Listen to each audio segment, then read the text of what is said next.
We have seen how to visualize the computers, the machines, the containers connected to the fabric. Now, let's see how we can analyze the network utilization, the history of all endpoints across one or multiple sites. But before we focus on the endpoint tracking, let's have a high-level overview of the most important tools that you can get under the Monitor tab. From this tab, you can get your inventory very quickly with the detailed information of the devices, the associated licenses, the state, the health, etc. You can monitor the environmental metric for a particular node. You can monitor the interfaces and link utilizations using SNMP polling. You can explore the status and information about your endpoint for one fabric or up to 4 fabrics. You can view and edit alarms, and if you install the application called Network Insight, the tightly coupled advisor and resource engine, then you can call the application directly from DCNM, right? Remember that since we have the Nexus dashboard, Network Insight is being replaced by the Nexus Insight application that you run directly from the Nexus dashboard. A slight clarification of what we call an endpoint in the context of VXLAN EVPN. Any object accessible from the fabric using its layer 3 and or layer 2 reachability information is known as an endpoint. An endpoint will be learned by its first hop node, aka the ingress VTEP, which will redistribute its reachability information across route reflector toward all other nodes of interest. Traditionally, these are the egress VTEP.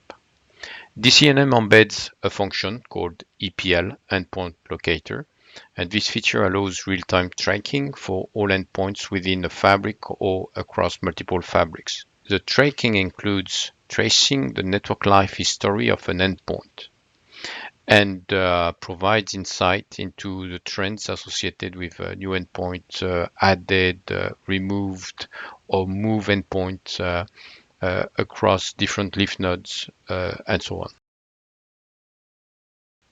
And because the demo is traditionally more visual and efficient than a series of snapshots, let's go to the demo.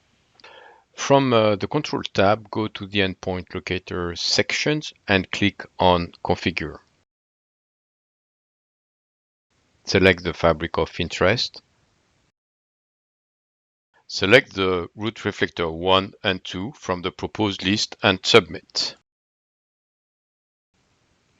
That's all you need to configure to enable the EPL. After a few minutes, you can go to the Monitor tab, section Endpoint Locator, and explore the endpoints for the fabrics. A dashboard for the endpoints gives you several details. You can view the number of endpoints. You can check the number of endpoints for a particular leaf node. You can sort out the endpoint for all tenants or per tenant. You can select the networks of interest, all or specific network, and the type of attachment. Then you can also click on the screen that will trigger a new page with the history of the active endpoint per VRF, per network, single home or dual home, etc. You can change the time range.